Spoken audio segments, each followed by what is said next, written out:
Hello again where did it go off? Okay, we left off where Matt, this boy, is going to teach this a teen to read. So let me mute my phone because for some reason everybody's calling me today. I don't know why.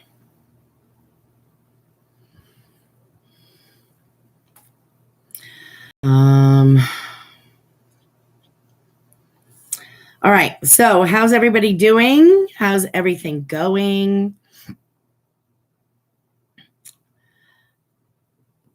I got a message.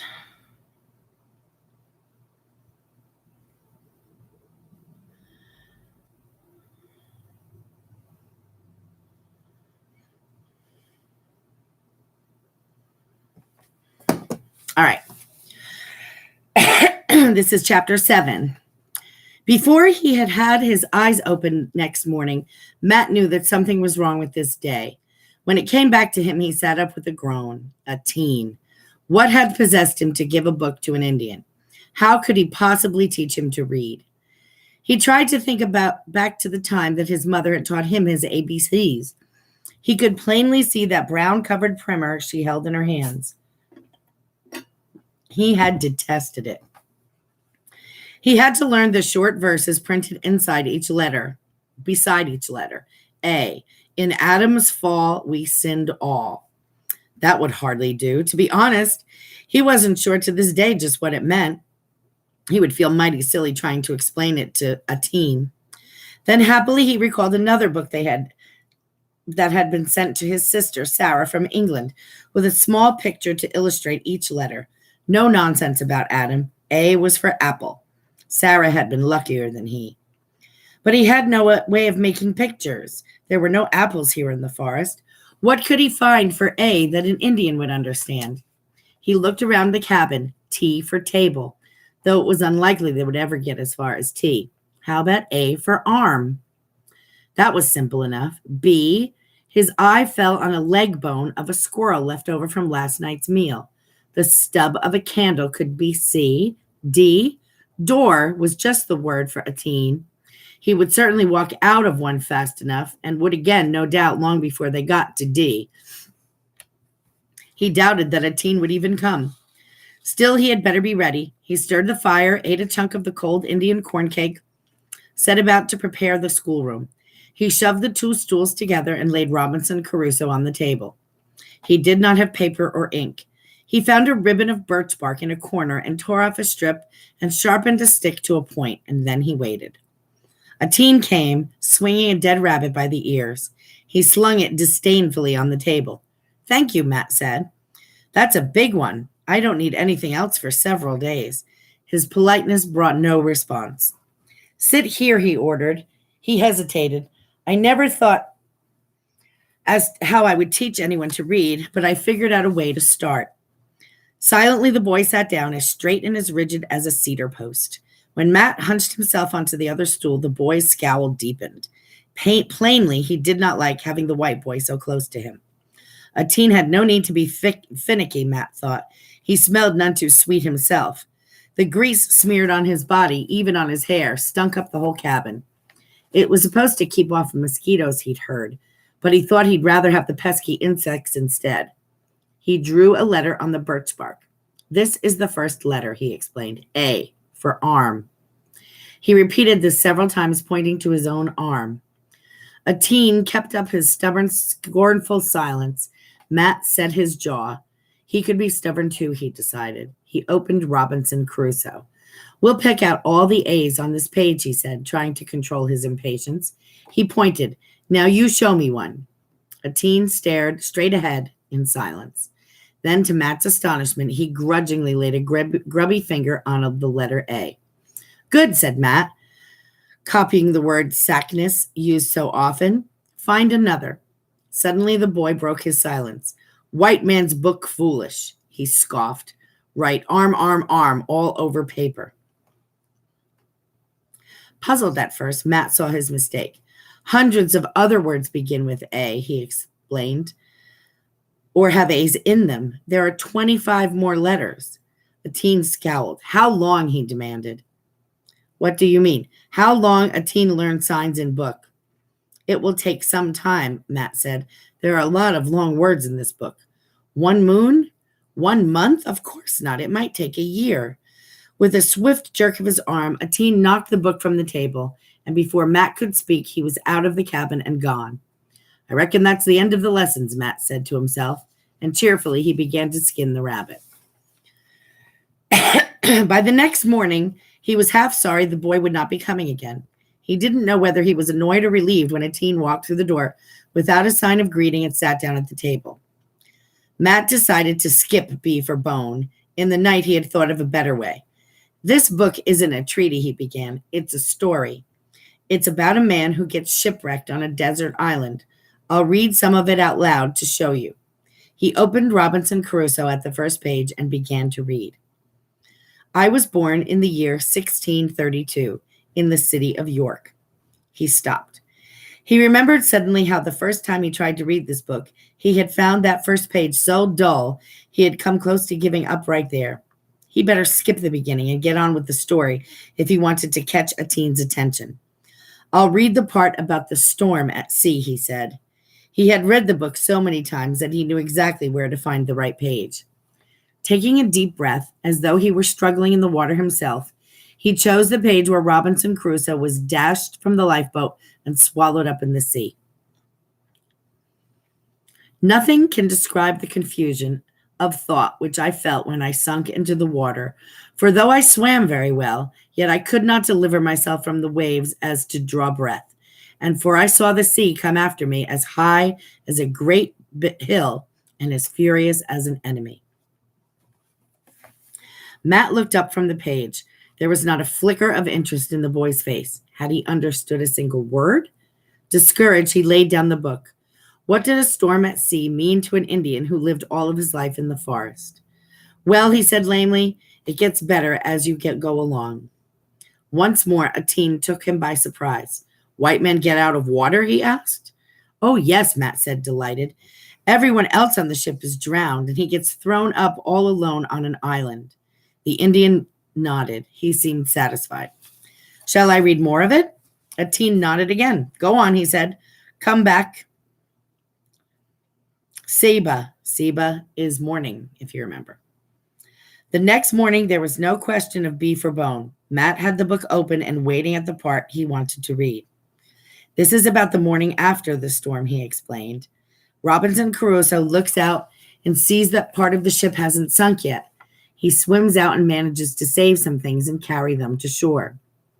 Once again, it was impossible to tell whether a teen understood. Presently, Matt slowed down.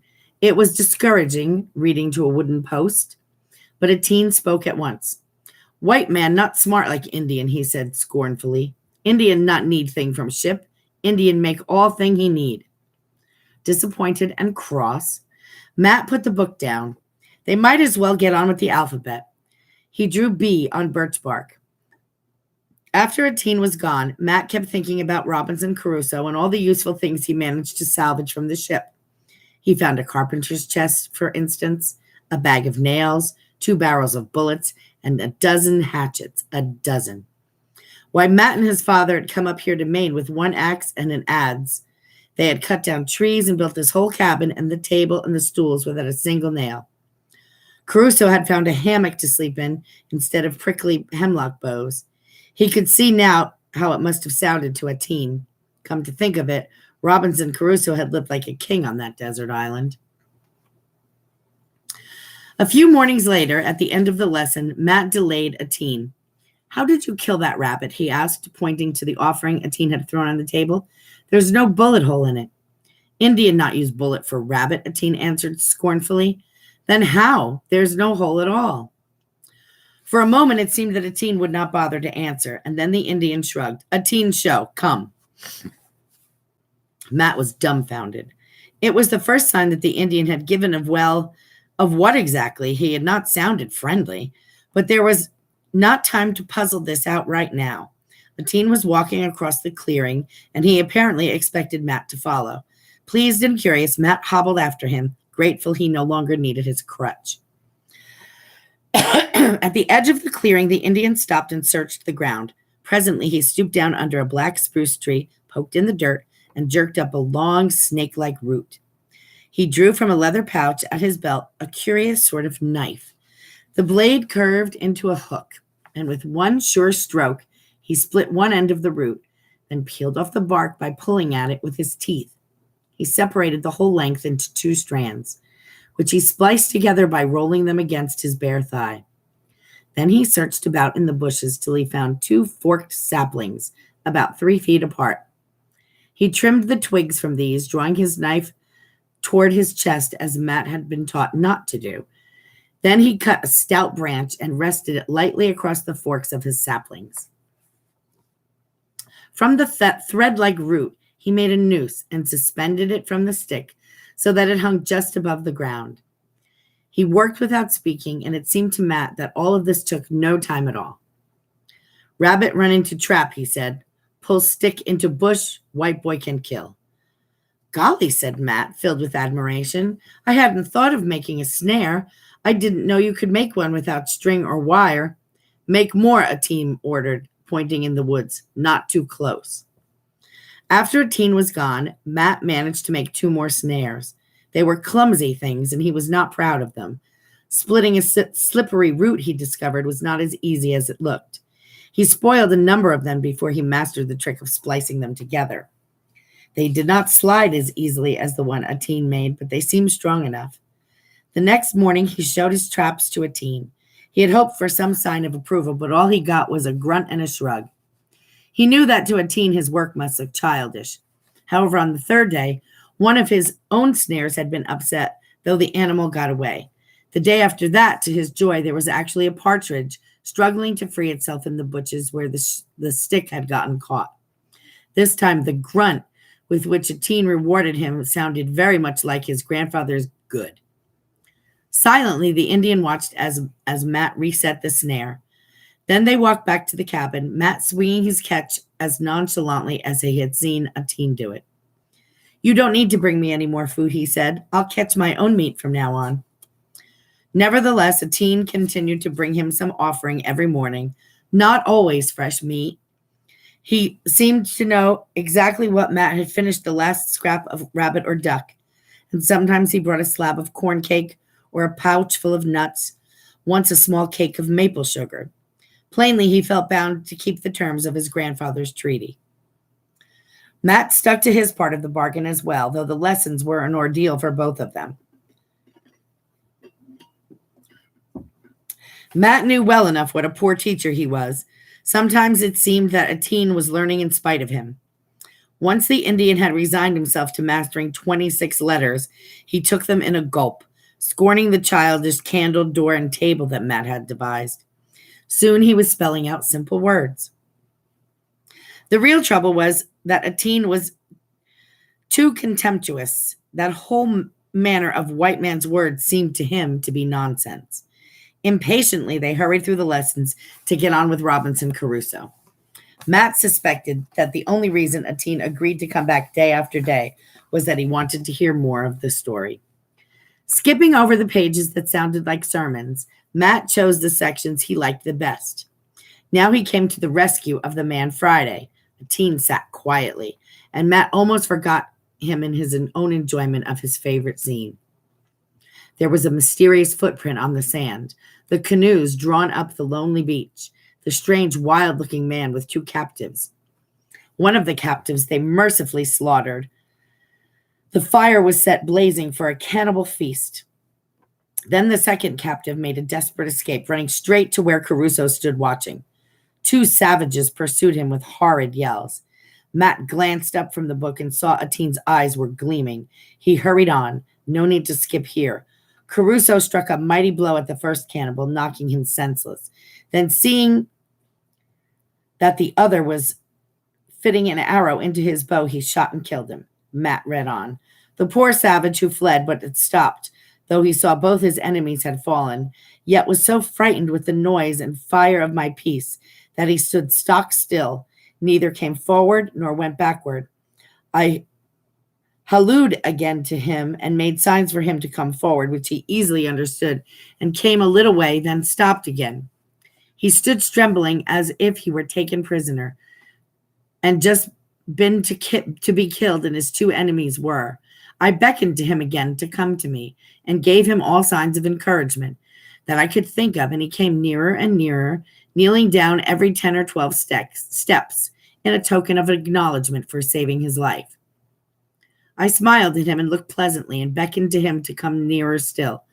At length he came close to me, and then he kneeled down again, kissed the ground, and taking my foot, set it upon his head. This, it seemed, was a token of swearing to be my slave forever. Ateen sprang to his feet, a thundercloud wiping out all the pleasure on his face. Not so, he shouted. Matt stopped, bewildered. Him never do that. Never do what? Never kneel down to a white man. But Caruso saved his life. Not kneel down, Ateen repeated. Not be slave, better to die. Matt opened his mouth to protest, but Ateen gave him no chance. In 3 steps, he was out of the cabin. Now he'll never come back, Matt thought. He sat slowly turning over the pages. He had never questioned that story. Like Robinson Crusoe, he thought it was natural and right that a wild man should be the white man's slave. Was there perhaps another possibility? The thought was new and troubling. Aha. That's what happens when strangers meet each other. They learn things from each other. He felt weak with relief the next morning when Ateen walked stiffly into the cabin and sat down at the table. Stumbling over himself, he set about the lesson. As soon as he could, he picked up Robinson Crusoe. In the night, he had carefully thought just what he was going to say if Ateen had ever given him another chance. Now he had to talk fast because he could see that Ateen was set against hearing any more of the book. Let me go on, he pleaded. It's different from now on. Friday, that's what Robinson Crusoe named him, doesn't kneel anymore. Not slave? No, Matt lied. After that, they get to be, well, companions. They share everything together.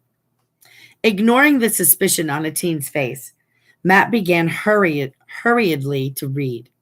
He was thankful that he knew the book so well that he was able to see what trouble might be coming. One of the first words Crusoe taught his man Friday was the word master. Luckily, he caught that one in time, and it was true. Crusoe and his new companion did go everywhere together, sharing their adventures. Only Matt thought it would have been better perhaps if Friday hadn't been quite so thick-headed.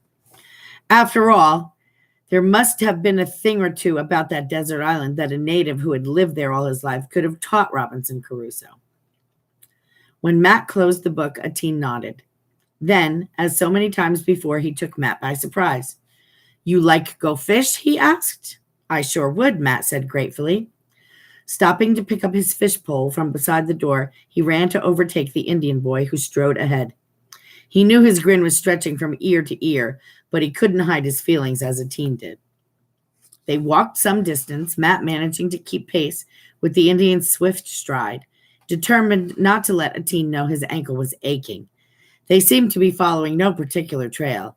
Finally, they came out on a part of the creek that Matt had not seen before.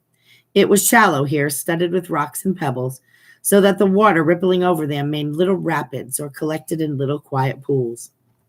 Here, Ateen stopped, broke off a sapling, and instead of making a fish pole, drew his knife from his pouch and quickly shaved a sharp point, making a spear.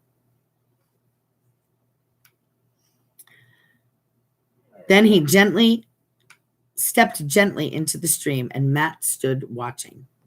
Ateen stood motionless, peering intently into a pool of clear water. All at once he stooped, darted his spear with one stroke, and came up with a glittering fish. He studied it for a minute. Too small, he decided.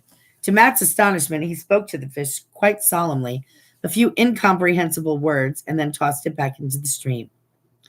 In a few moments, he had speared another, which he judged large enough to keep. Do same, he ordered now. Coming back to the bank, he handed Matt the spear. He would look just ridiculous, Matt knew before he even started. He waded in and stood up to his knees, looking down in the sliding water. Presently, a fish darted past. At least he thought it was a fish. It was hard to tell what was a shadow and what might be a fish. At any rate, it was gone before his spear went into the water.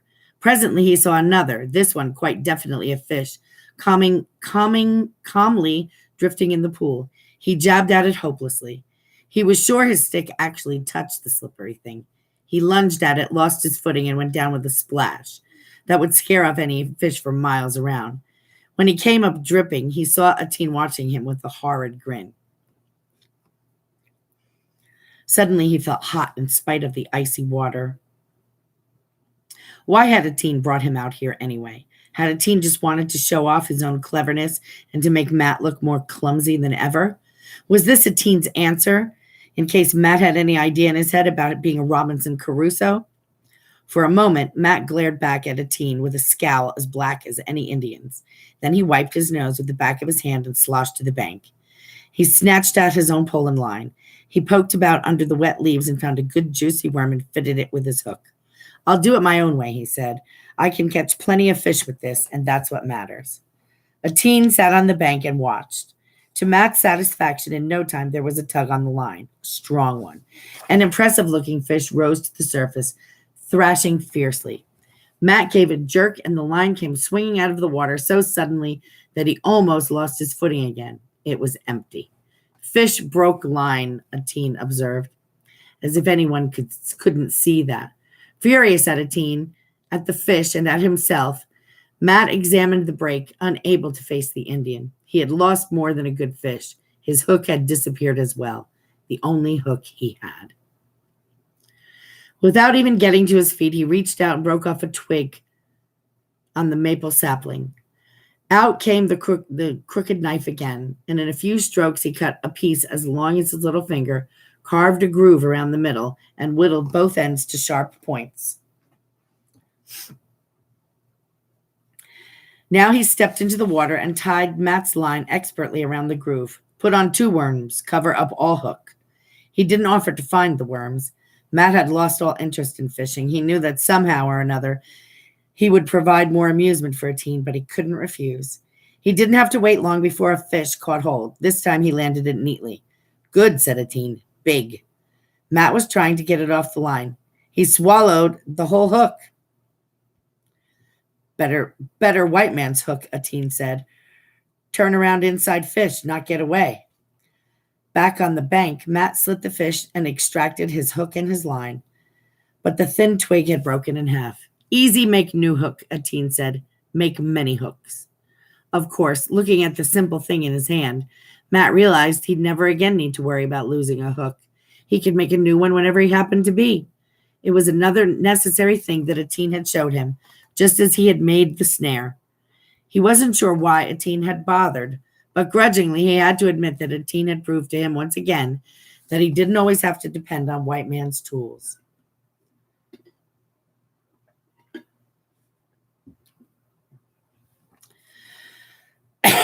All at once he was hungry. The sun was straight overhead, and it would be a long tramp back through the woods to cook the fish. Now he saw that Atene had the same thought. The Indian was heaping up a pile of pine needles and grass. Oh, excuse me. He drew from his muskrat skin pouch a piece of hard stone with bits of quartz embedded in it. Striking it with his knife, he soon had a spark, which he blew into a flame.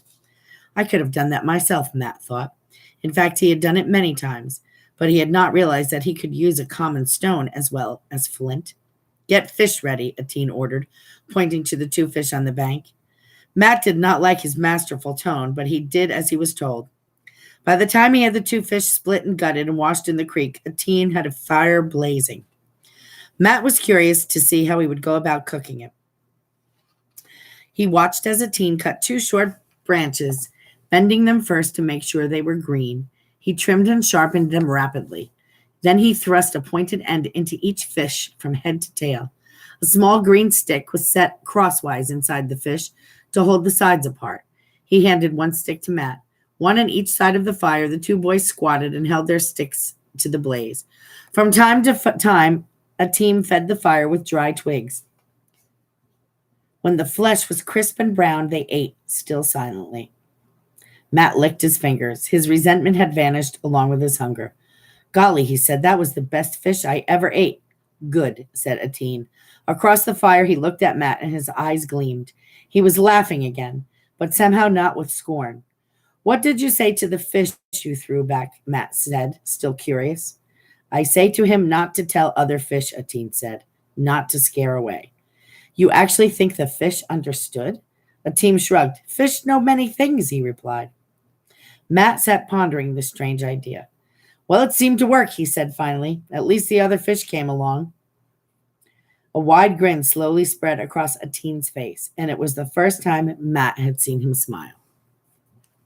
Chapter 11. We're really reading this book quick. Holy mackerel. Is somebody watching this with me? There's a little person here. How do I see what it is? I can't. I don't know how any of this works. I just want you to know that. I'm like a crazy person.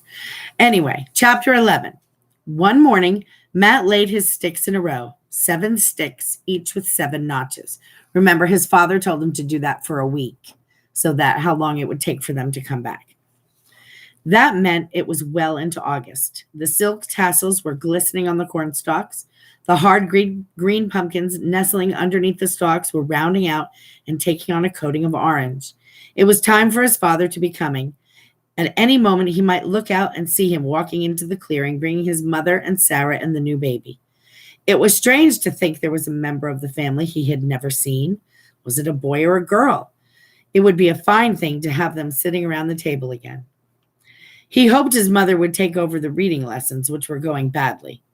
Ateen still came almost every day, though there was no longer any need for him to bring fish or meat. Matt could make out why the Indian kept coming, since he made it so plain he disliked the lessons. So often, Ateen made him feel uncomfortable and ridiculous, but he had to admit that on the days when Ateen did not come, the hours went by very slowly. Often Ateen seemed in no hurry to leave when the morning's lessons was over. Let's see if catch rabbit, he might suggest, and together they would go out and check the snares. Or they would tramp across the creek for a good spot for fishing. Ateen seemed to have plenty of time on his hands. Sometimes he would just hang around and watch Matt do his chores. He would stand at the edge of the corn patch and look on while Matt pulled up weeds. Squaw work, he commanded once. Matt flushed. We think it's men's work, he retorted. Ateen said nothing. He did not offer to help. After a time, he just wandered off without saying goodbye. It might be mighty pleasant, Matt thought to himself, to just hunt and fish all day long and not have any work to do. That wasn't his father's way. It would never be his. The work was always waiting to be done. But if he got the corn patch cleared and the wood chopped today, he could go fishing with Ateen tomorrow, if Ateen invited him. Sometimes Ateen brought an old dog with him. It was about the sorriest looking dog Matt had ever seen, with a coat of coarse brown hair, a mangy tail, and whitish patches on its face that gave it a clownish look. Its long, pointed nose was misshapen with bumps and bristles, and by the look of its ears, it survived many battles. The instant it spied Matt, a ridge of hair went straight up on its back, and it let out a mean growl. Ateen cuffed it sharply, and after that it was quiet, but it watched the white stranger with wary eyes and kept its distance. Matt tried not to show his own distrust. What's its name? He asked politely. Ateen shrugged. No name. Aramis. Dog. If he doesn't have a name, how can he come when you call him? Him my dog, him come. As though he knew what Ateen had said, the scruffy tail began to weave back and forth. Piswat, he said. Good for nothing. No good for hunt. No sense. Him fight anything. Bear, moose. There was no mistaking the pride in Ateen's voice. What's wrong with his nose? Ateen grinned. Him fight anything. Chase cog. What white men call needles all over. Oh, a porcupine. Golly, that must have hurt. Pull out many needles. Some very deep. Not come out. Dog not feel them now. Maybe not, Matt thought. But he doubted those quills had improved the dog's disposition. He didn't fancy this dog of Ateen's. During the lesson, the dog prowled around outside the cabin and finally thumped down on the path to bite and scratch at fleas. When Ateen came out, the dog leaped up, prancing and yapping as though Ateen had been gone for days. Matt thought a little better of him for that.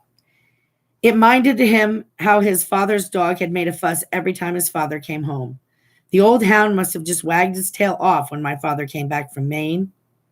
The fact was, Matt was a little jealous of a teen. A dog would be mighty fine company here in the woods, no matter how scrawny it looked. But not this one. No matter how often that dog came with a teen, he never let Matt touch him.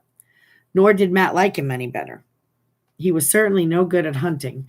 When the two boys walked through the woods, the dog zigzagged ahead, sending squirrels racing up trees and blue jays chattering, ruining any chance of a catch. And Matt wondered why a teen wanted him along. A teen didn't pay him any mind except to shout at him and cuff him when he was too noisy. But for all his indifference, it was plain to Matt that a teen thought a whole bunch of that dog.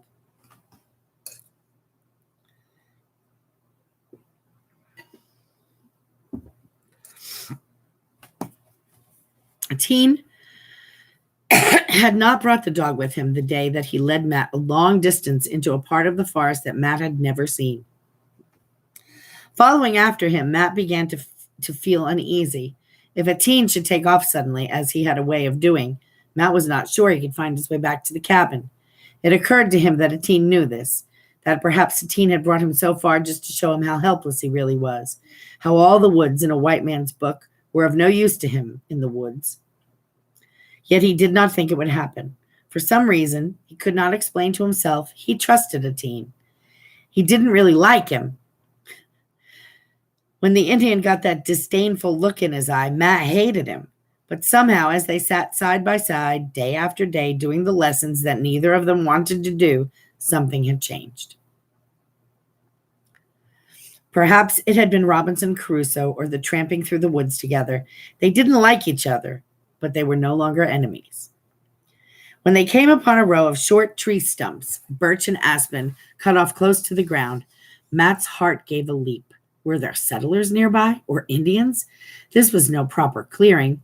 Then he noticed that whoever cut the trees had left jagged points on each one. No axe would cut a tree that way. He could see the marks on the trees had been dragged along the ground. In a few steps, the boys came upon a bank of an unfamiliar creek. There Matt saw what had happened to those trees. They had been piled up in a mound right over the water, from one bank to the other.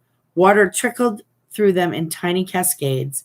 Behind the piled-up branches, a small pond stretched smooth and still.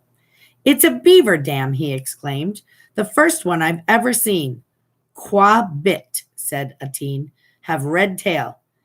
There, beaver wigwam." He pointed to a heap of branches at one side, some of them new with the green leaves still clinging. Matt stepped closer to look. Instantly, there was a crack of a rifle. A ring of water rippled the surface of the pond, and near its edge a black head appeared for a flash and then vanished.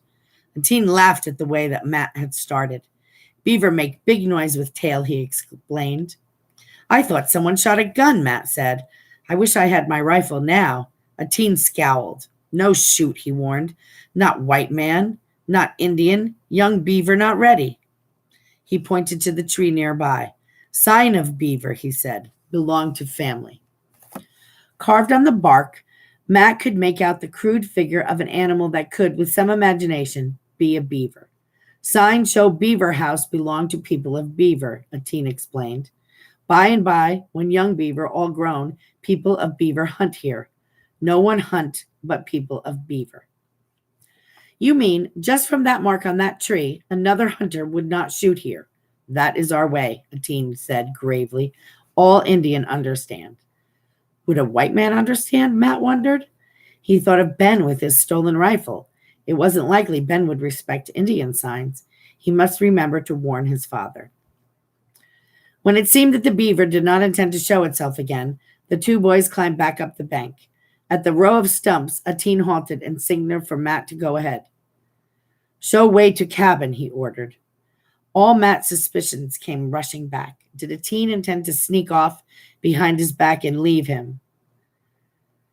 "Is this some kind of a trick?" he demanded hotly. The teen looked stern. "Not trick," he said. "Matt need learn." To Matt's relief, he took the lead again. After a short distance, he stopped and pointed to a broken stick leaning in the direction of a creek. A little farther, there was a small stone set against a larger one. Not far away, a tuft of dried grass tangled from a branch from a small tree. Indian make sign, a teen said. Always make sign to tell way. Matt must same, not get lost in forest.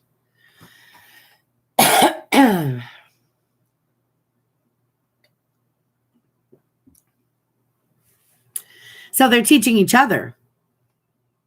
See? Now Matt remembered how a teen had paused every so often, sometimes to break off a branch that hung in their path, once to nudge a stone aside with the toe of his moccasin. He had done these things so quickly that Matt never paid attention.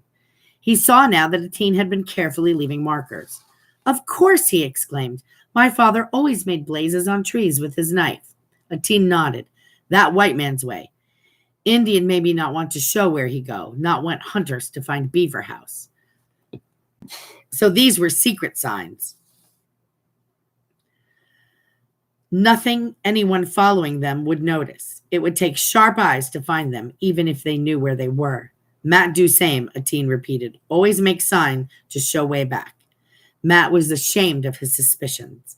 A teen had only meant to help him. If only he didn't have to be so superior about it.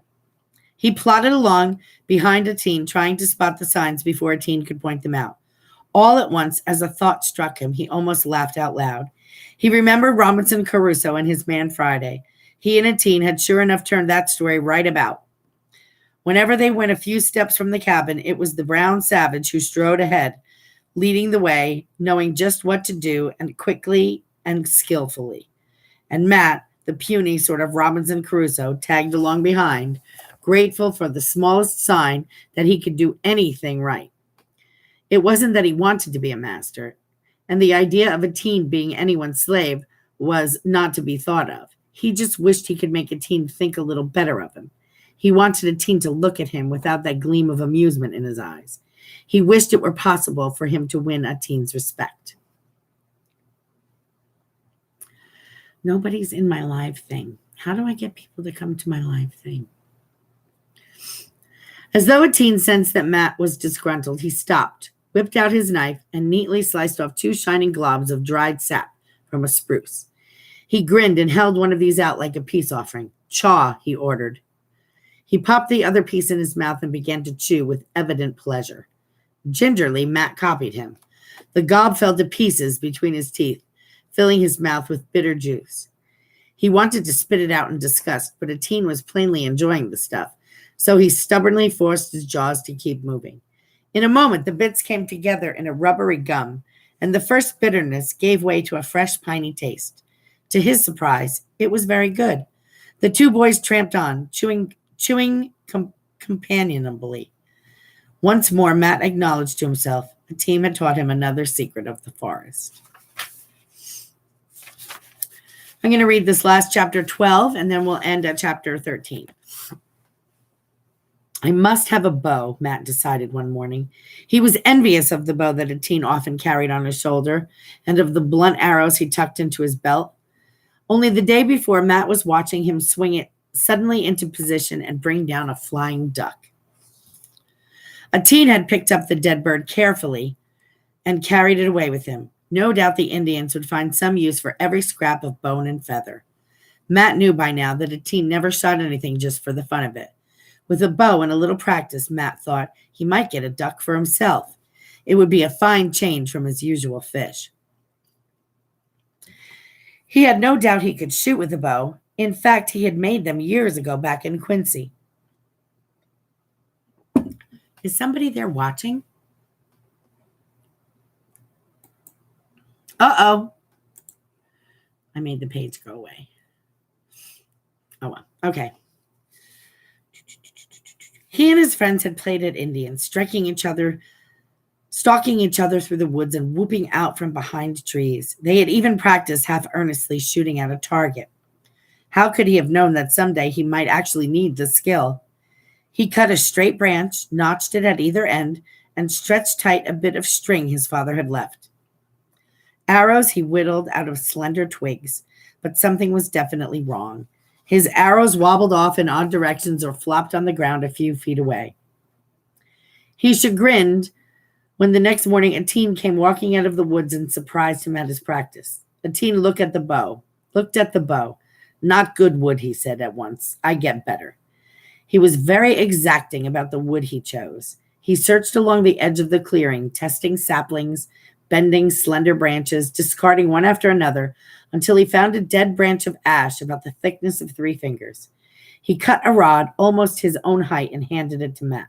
Take off bark, he directed, and squatted down to watch while Matt scraped the branch clean. Then, taking it in his hands, he marked off several inches in the center where Matt's hand would grip the bow. Cut off wood here. Make small like this, running his hand from the center to the ends, and he held up one slim finger. Matt set to work too hastily. Slow, a teen warned. Knife take off too much wood too fast. Indian used stone.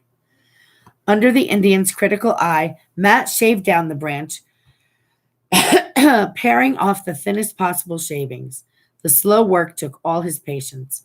Twice he considered the task finished, but a teen, running his hand along the curve of the bow, was not satisfied till it was smooth as an animal's bone. Need fat now. Bear fat. Will this do? Matt said, bringing out a bowl of fish stew.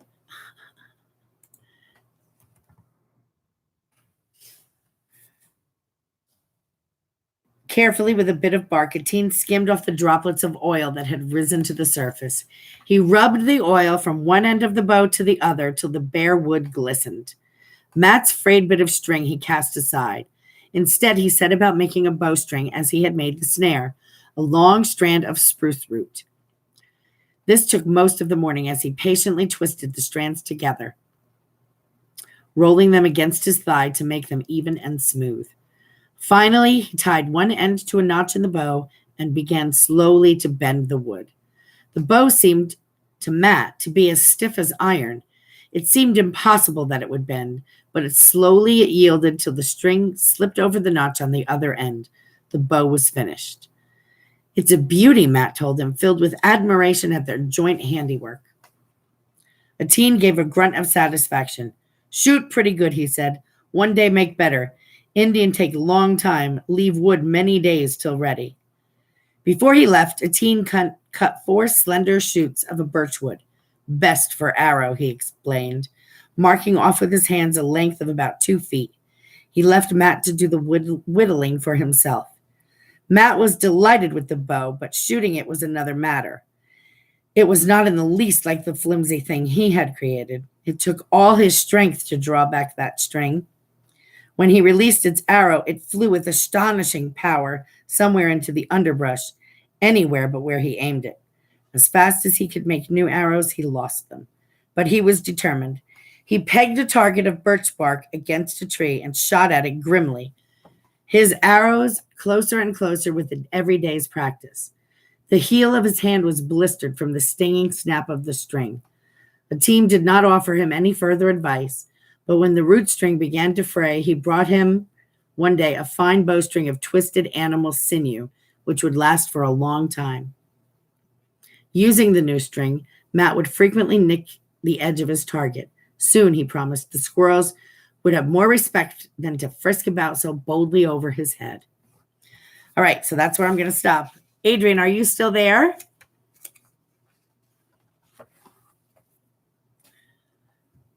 Are you still there? I don't know if you're still there.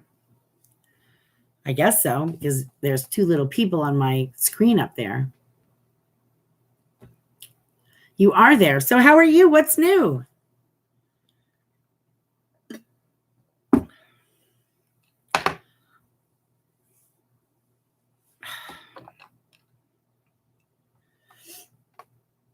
I am tired of this.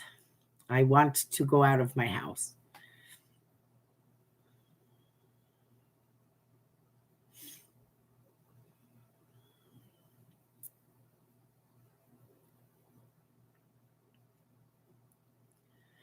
I miss you guys too. I miss you guys a lot. I am bored like crazy. I figured out the math, which is bad because I don't do math. But I have spent more time in my house awake in the last 3 weeks than I have spent in my house awake in the previous 3 months. Because I'm busy. I have meetings and things that I go do. And now I'm just here all the time. And I hate it.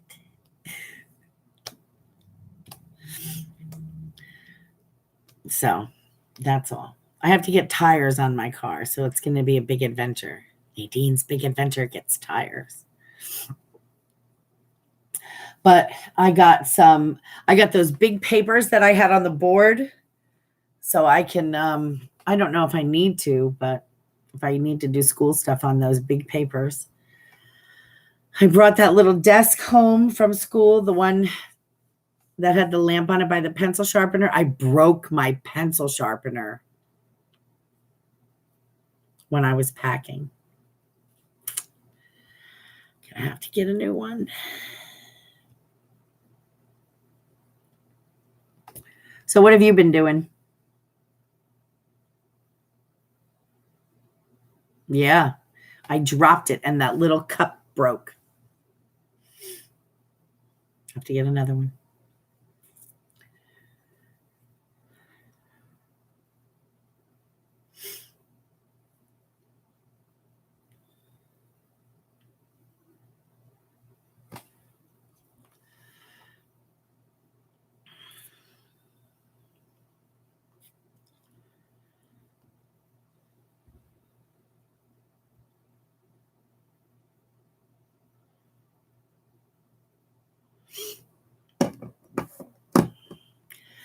Well, I'll get one over the summer. Don't worry about it. I wish we could go back to school, but oh well.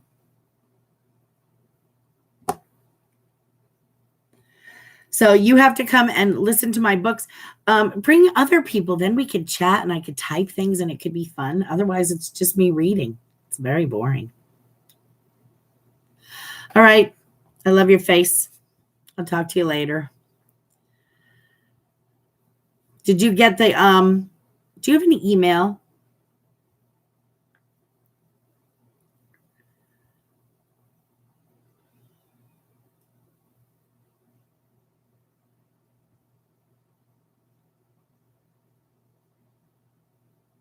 Send me your email in a text. Because I made those lessons on Study Island, but they're super duper boring. But the journal assignment that I made is actually cool. So I can email it to you. All right. I will talk to you later. I'm going to go eat my dinner. All right. Why do you have this name that is not your name? Why do people do that? It's crazy pants. So anyway, I am going to go eat my dinner. I will talk to you tomorrow. Be good. Don't go out and about and stay away from other people who have germs that you don't want to get on you. Don't let other people's germs get on you. I love you. Good night. Talk to you later. Bye-bye.